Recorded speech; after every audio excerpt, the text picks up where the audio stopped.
Okay. This is showing an increase of megabytes, so therefore it's going. Questions?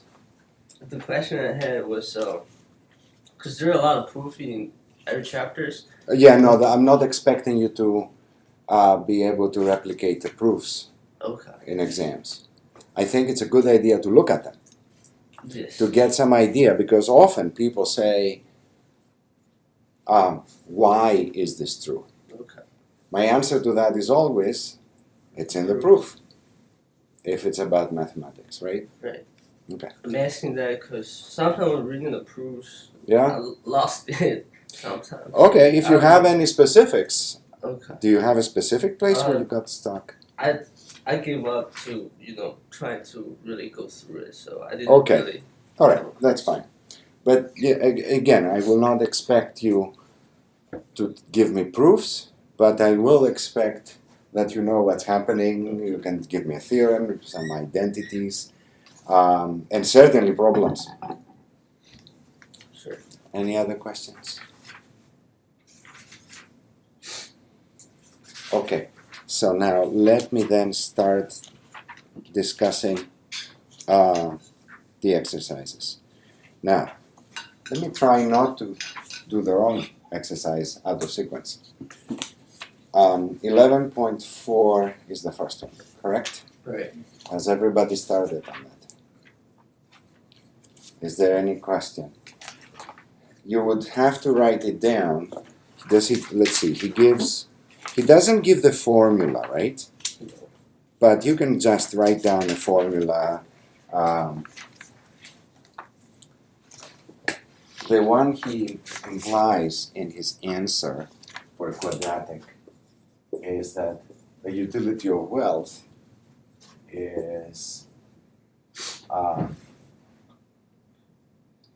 let's see, something like that. And I think in the chapter there is a discussion that may or may not have. Yeah, that's exactly the one from page 189. So I'm not changing it, right? Page 189.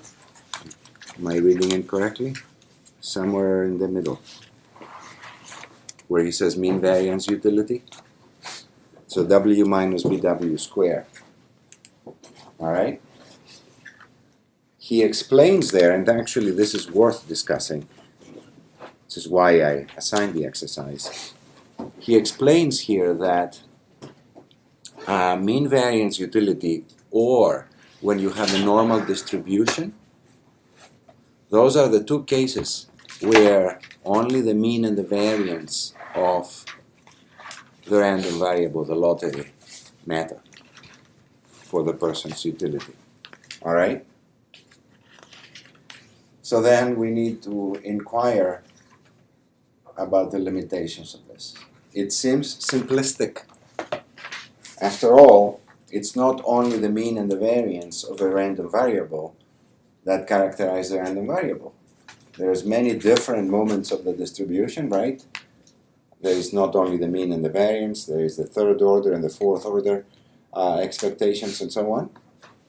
And the person confronted with that might care.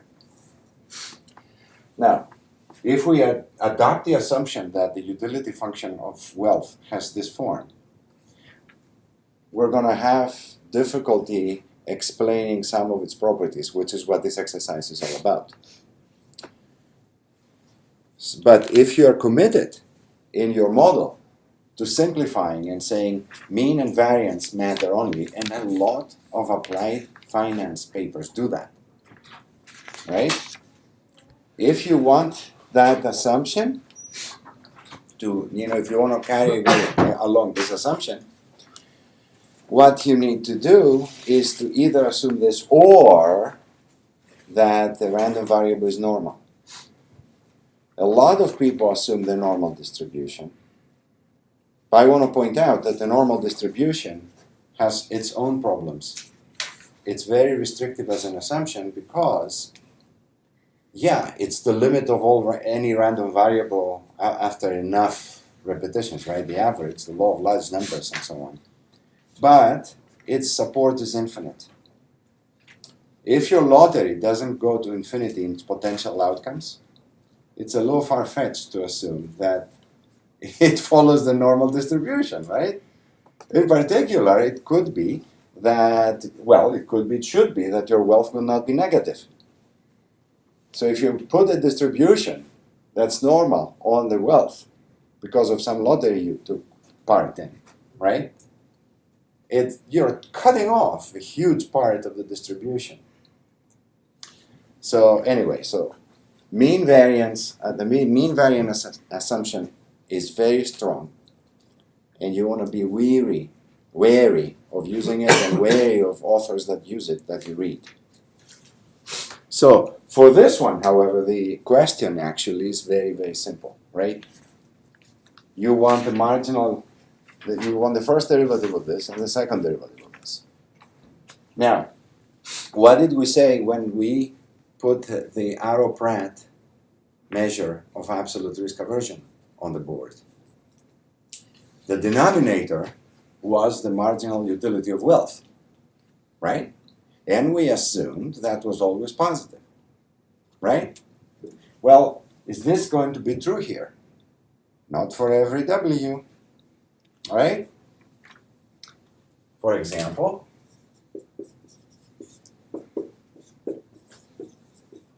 this is the derivative, right? And as you can see, if you want to insist that this is positive, so if you wonder, when is this going to be positive?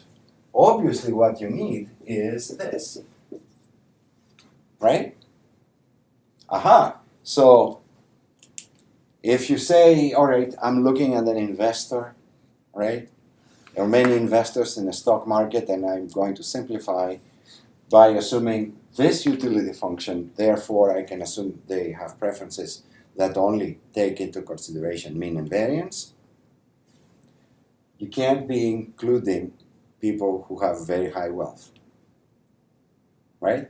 Their wealth has to be less than 1 over 2b, otherwise the marginal utility of wealth is negative, and that is really a bizarre assumption to carry along. So that's one thing. Anything else it asks? Right. So at some point of wealth, marginal utility is decreasing. This is the point. After 1 over 2b, marginal utility is that what it says? It's decreasing. Well, he's not actually bothering to tell you that that's going to be negative. In my opinion, that's by far the more interesting question. Right?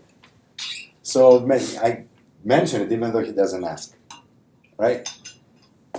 So now then, take the second derivative, answer the rest of that. It's almost one of the most trivial problems. Except I spent all this time on it because I want to point out to you that mathematically it's simple, but in terms of how you do economics and finance, it's important to know this limitation. Questions? Okay. And the next one, I believe, is 11.5. But is that for the PhD? I forget. For everybody. No, we have 5. You have the 5, okay. So the 11.5, I started it in class. It's the St. Petersburg paradox, right? So in fact, I did part A pretty much in class. Right? Part A being, what is the expected value of this bet when P, the probability of heads or tails, is 1/2. Let's talk a little bit about B. In fact, I dropped a hint in class on Tuesday, and the hint was Bernoulli himself wanted a log function, right? Suggested to use a log function. Well, can you do it? Yes, you can do it.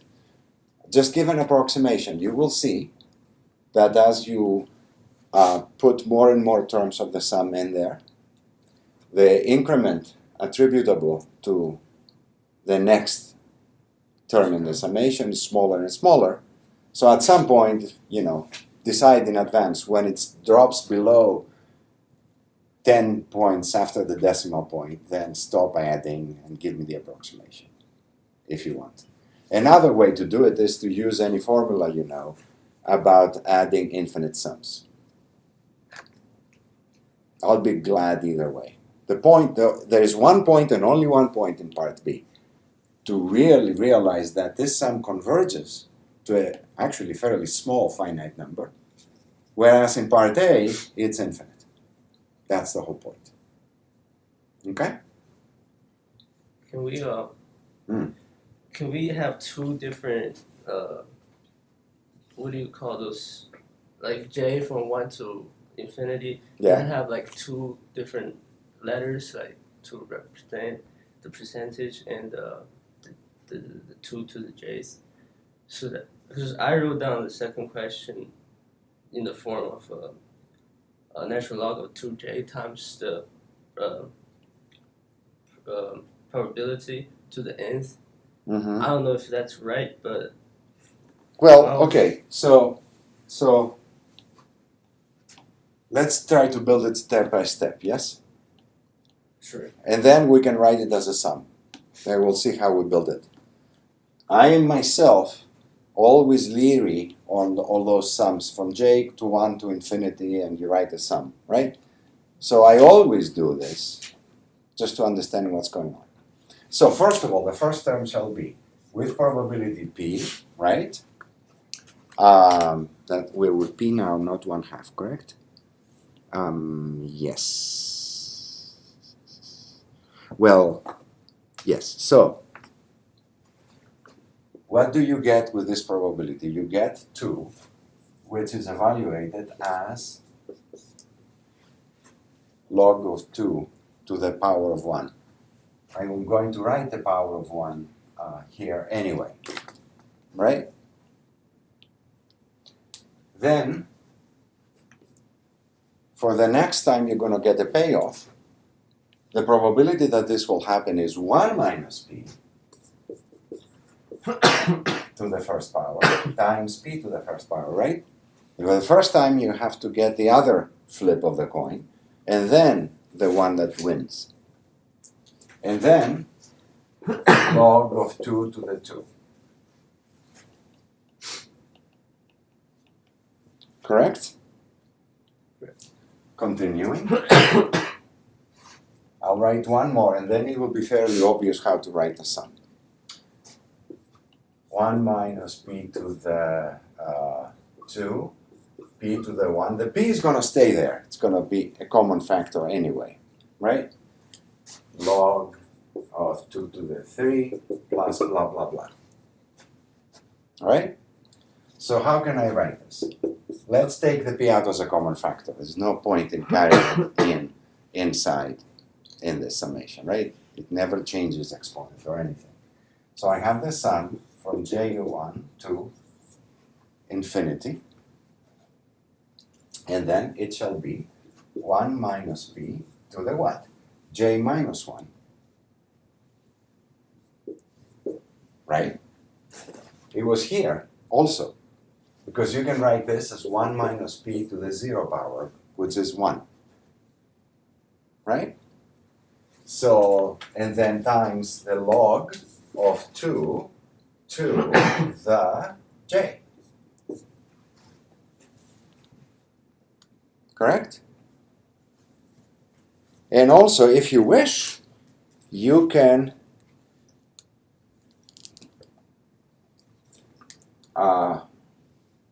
bring down the exponent. So the log 2 to the j is what? J times the log of 2, right?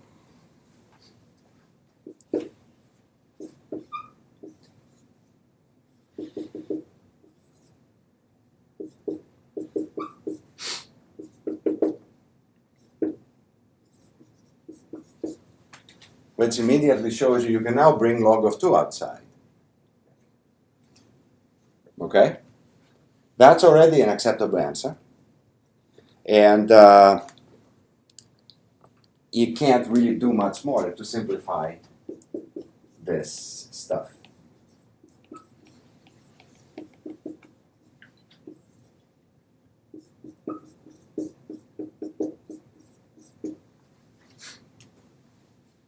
Thank you.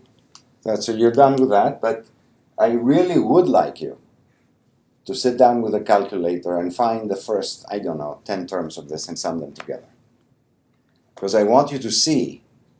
I mean, you can't, unless you are more able to directly read the mathematical formula and see how it behaves, you put some numbers in there and see what goes on. For example, put p 3/4, put p 1/2, put p 1/4, 1/3, and do some of those. I want you to get the feeling it not only does it not diverge to infinity, but it always converges to something fairly small. So it's a gigantic change from having the linear utility function that gives the paradox to having this strongly concave function. Okay? Any questions? All right, so then C, evaluate the sum. You need to know some summation formulas. Okay.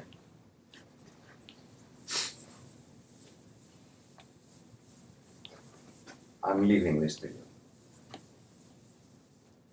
D, let W0 be the amount of money that would give you the same utility you would have if you played the game. All right? That is solvable if you know, well, okay, here's a formula for C that you can use. Take that as given. It's a mathematical fact.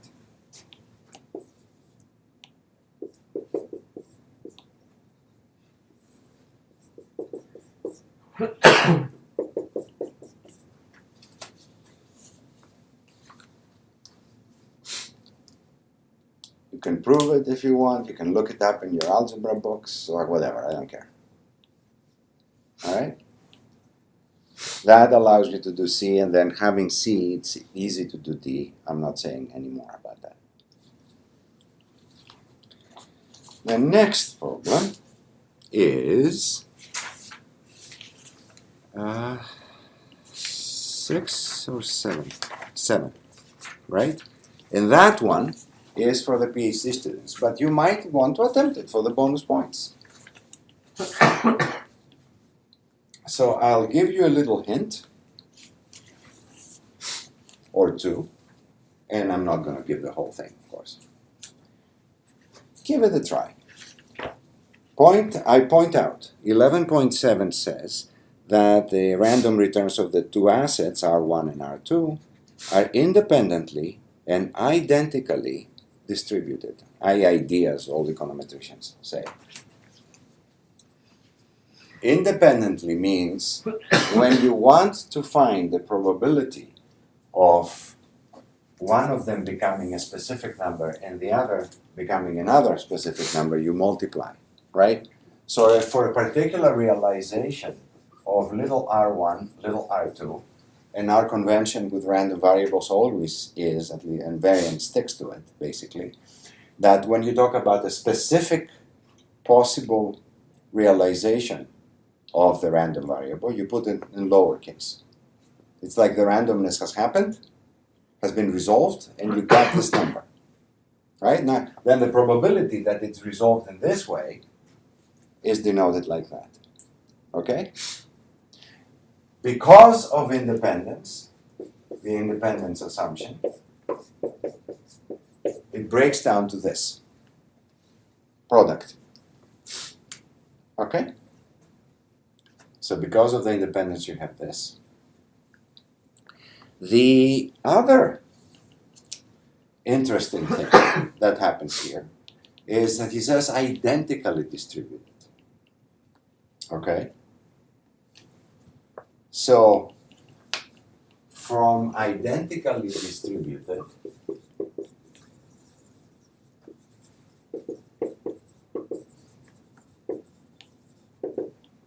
prove that, it follows, that is, from that assumption, that the mathematical expectation of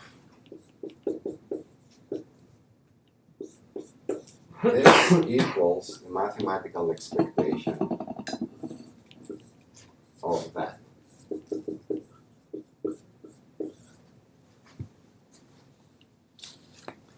So what do I mean by this?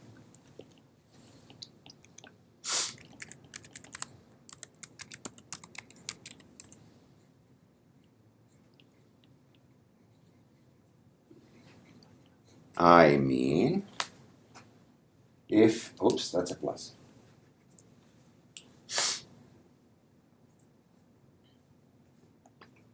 If you were to put your entire wealth in asset 1, right? This will be the mathematical expectation of your utility. If you were to put your entire wealth in asset 2, it will be this, right? Now, these assets should have the same mean because it says they're identically distributed. So from that, it's actually fairly simple to prove these are equal. That's going to be useful in demonstrating what he wants you to demonstrate for the entire exercise. So what is the other thing you're going to start with? So this is actually something you're going to need at the end. So now how do you start?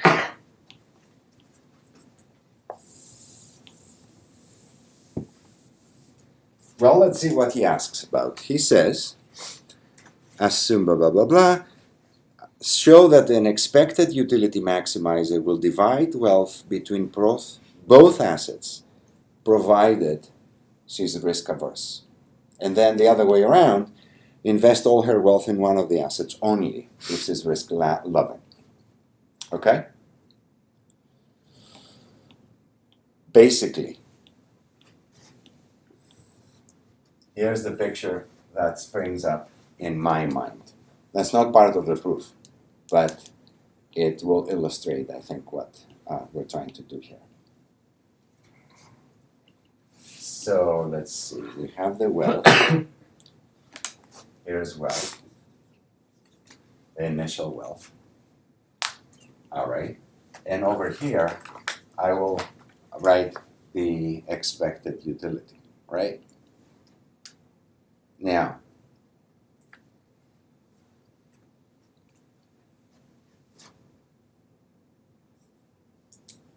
let's say that these are the ends of the interval that may appear after you're exposed to one or the other risk, right? The risks don't need to be symmetric. Well, they do. They have identity. They don't need to be symmetric around W0, right? But both risks are the same. So the expected utility, if you're risk averse, should have some sort of curvature that goes like that. Right? I'm squishing stuff here. This isn't literally true mathematically, right? Because I need to be figuring it out from all possible realizations, and I don't know that this is the right way to do it. It's the way I think about it. Risk aversion's concavity, you would expect the maximum to be somewhere in here, as opposed to going one extreme or the other with only one of the risky assets, right? Problem is, the risky assets cannot be shown to be in one or another of these extremes, right? Because you're talking about really the share, alpha we're going to call it, that goes to one asset or the other. This is the intuition. I wouldn't put this in the answer. But here's how I would start. I would say, okay, all right. Suppose I take share alpha of my wealth that I will put into asset 1. And so the other is, the rest of it, 1 minus alpha, will go to this, right? So these are random variables. So this is my returns, but the way he gives them, they are with 1 plus. So let's get it right. If I put alpha into asset 1, right? And I want my expected utility. Well, payoffs first, payoffs. Alpha of W0 is put into the first asset. By the way, alpha, I will now insist, is strictly between 0 and 1, right? Because I'm attempting to show that this person will want to mix. They don't want to have only one of the assets. So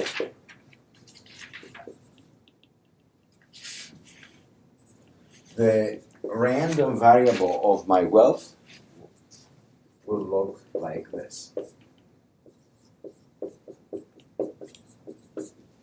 Right?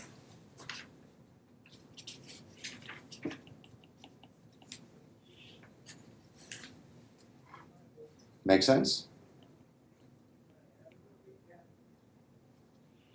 Now, the expected utility of that wealth is going to be, no,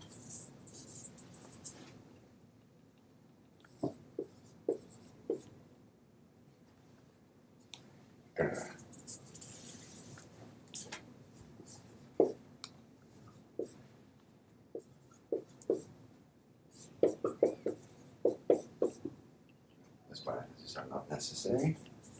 Just a literal strikes again.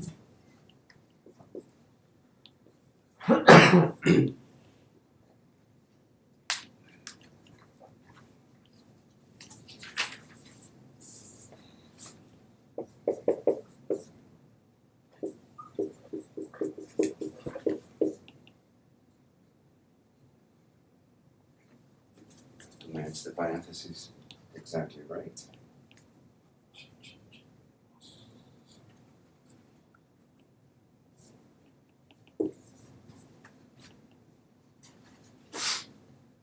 Okay? What did I do? First, I figured out this is what you're going to get, right? Randomly. Now I just stick it in your utility function, right? And calculate its expectation. All right? That is, of course, an integral, and it looks like this.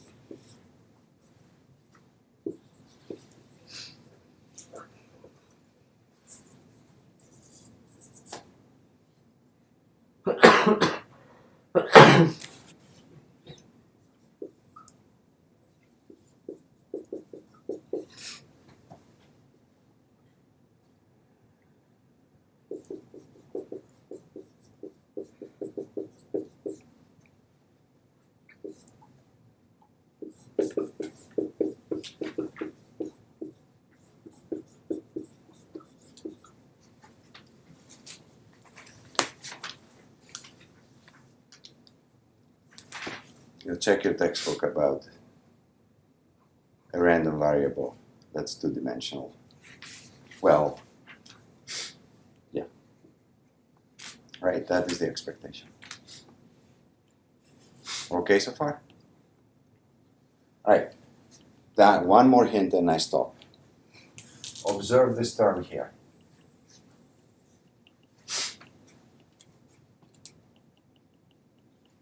What can you say about it? Is it greater than or equal to something else because of the concavity that we've assumed?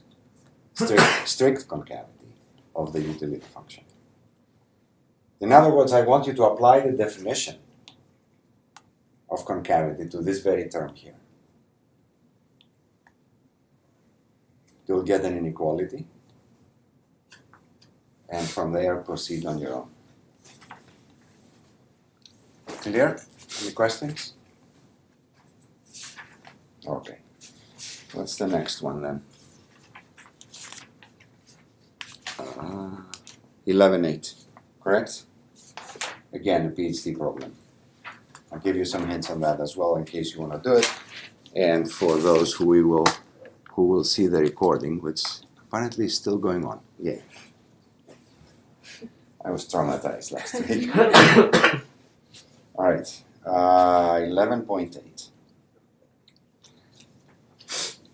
The story is that you have two risks and they're combined. In fact, what you can do here, just to get a grasp of what is going on, is to write the one risk and then write the other in the form of a tree. I did that in the beginning to illustrate compound lotteries, right, in class. I'm not going to do it here, but do that just so you get a grasp of it. Then you have an identity, the star, at the very bottom of page 195. Apply Taylor's expansion on the left and on the right. And then set them equal. On the left, only go to the first derivative term. On the right, go to the second derivative term. Then collect terms. Essentially, that's all you need to do. So the hint that you'll find useful is to know how far down to go, taking the Taylor expansion on the left and on the right. Base the Taylor expansion at the initial wealth. On the left and on the right. On the left, you have it. You base it. You take the expansion with respect. Yeah. It's two terms. The first term is pi p times u of w1 minus pi sub u. That one, you base it at w1. The second term at w2. That's for the left-hand side. On the right-hand side, you have the omega tilde plus epsilon tilde compound lottery, right? Once you understood that lottery, it should be possible to expand it appropriately. And in that one, you can just go to the second derivative when the epsilon is involved. And I'm saying nothing more, but I think you can do it from this, all of you. What is the next one? 11.9. Am I correct? And that's for all of you. All right. Gosh, does anybody have a question about this? Have you looked at it, tried it? Okay, I'll say nothing. This is something I could easily have given and probably have to my intermediate students. 11.10, log utility. Okay, so opportunity to bet on a flip of a coin, probability of pi coming up heads. If he bets x, he gets w plus x with heads and minus. Solve for the optimal x as a function of pi.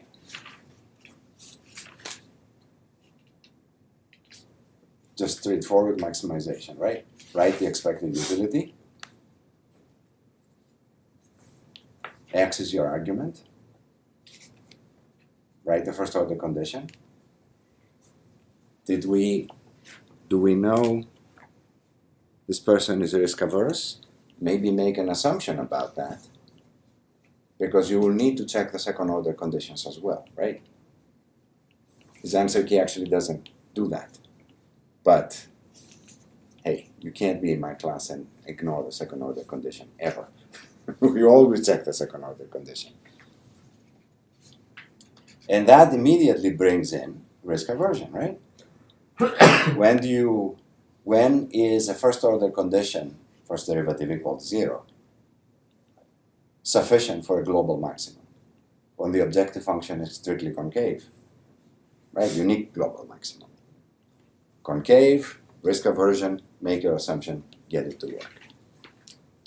Solving the first order condition is mathematically quite trivial, actually. It's nothing worth me writing on the board. So that was 11.10. 11, 11.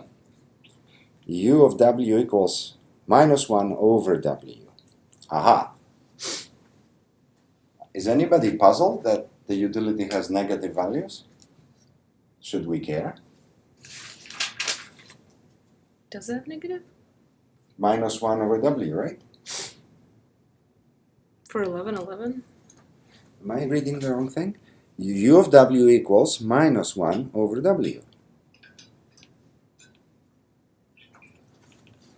Oh my goodness. It says it on mine. It says minus 1. Oh, mine just doesn't have it. It's alright. It's Really? probably Good thing you asked. Yeah, it yeah, needs the thanks. minus. Because what would That's weird that happen... it didn't print that. Yeah, it's really weird. What else is different? Minus 1 over W. Yeah, everybody's book should have that. Or make it so if it doesn't. Now, how would you know something's wrong, Olena? What is the first derivative of 1 over W? Minus 1 over W squared, negative. Yeah. Ah, marginal utility of wealth negative. Something went wrong. Right? So now, it's fixed. This particular problem is fixed by putting a negative 1. Alright? So utility takes negative values. That one should not bother us, right? Who cares what the actual values of a utility are? You could always take a utility function, subtract a gigantic number, and almost all its values, if not all of them, will become negative. As long as they're increasing those values, the marginal utility of wealth is positive, and you're good with that. All right, let's see what else it asks. He talks about. He's offered a gamble, gives wealth of W1 with probability P, W2 probability 1 minus P. What wealth would he need now to be just indifferent? Okay. Is it clear how you would set it up?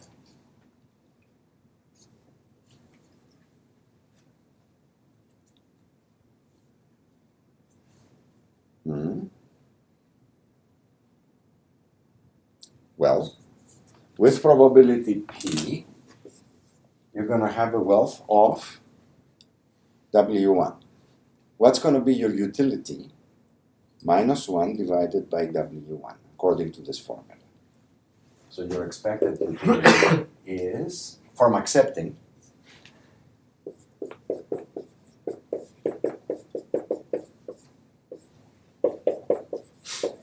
check me out. Did they make one of my legendary frequent mistakes? Or is this correct?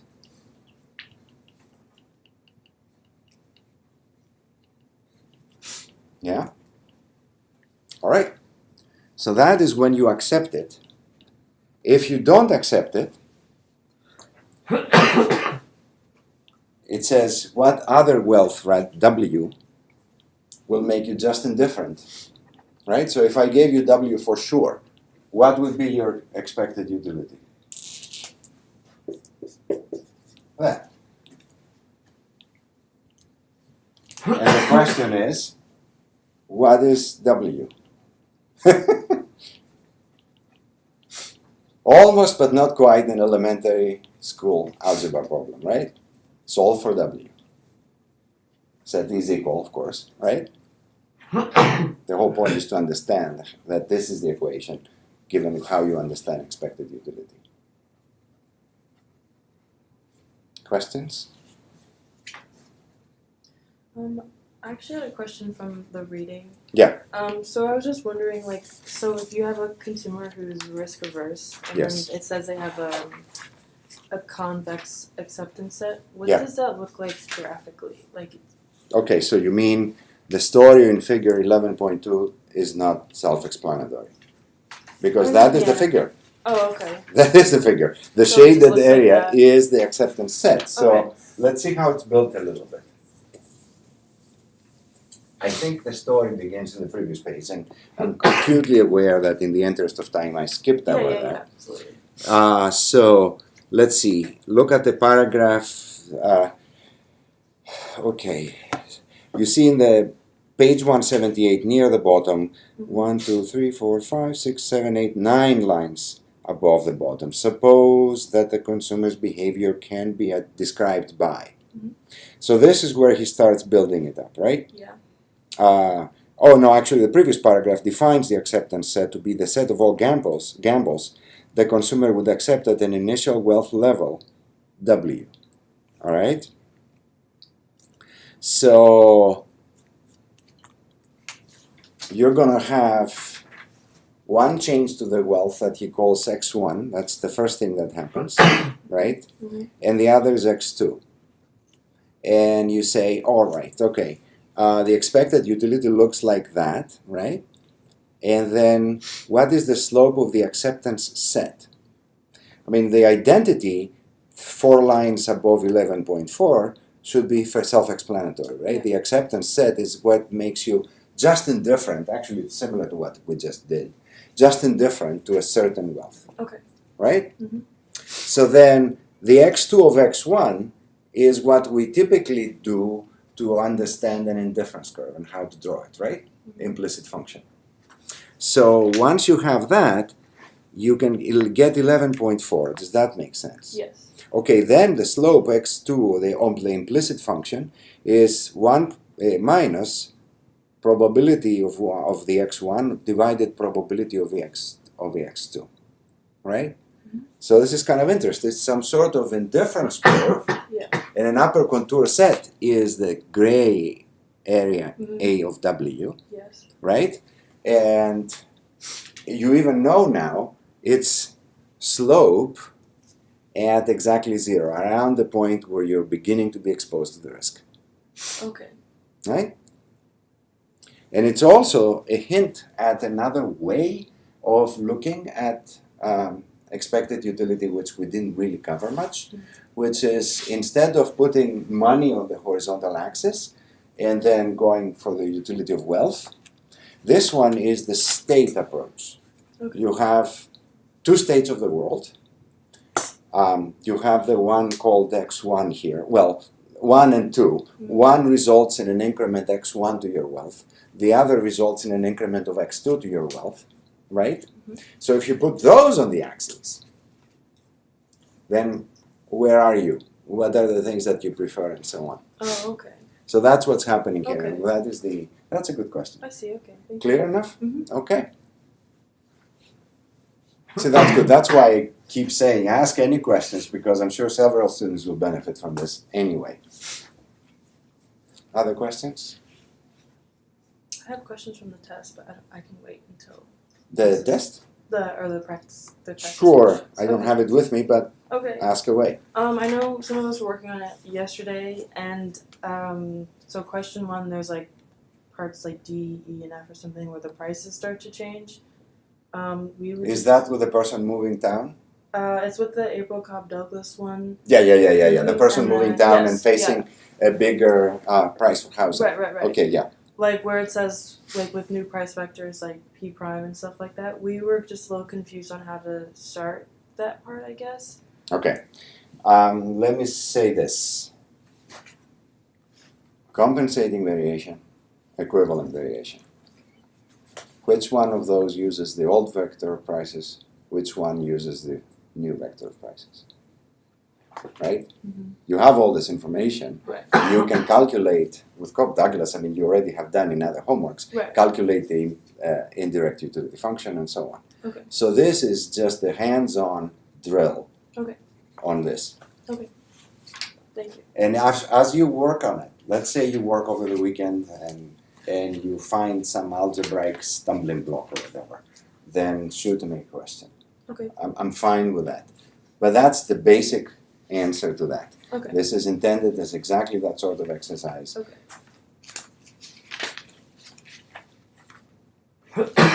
And incidentally, the very last one, once now that we covered the uncertainty chapter, it shouldn't be that super duper difficult.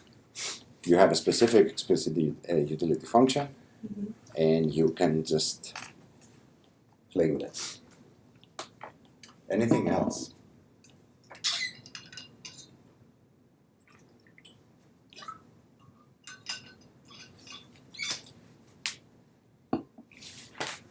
Okay, we're done. You aren't hesitating, right? If you have another question, ask.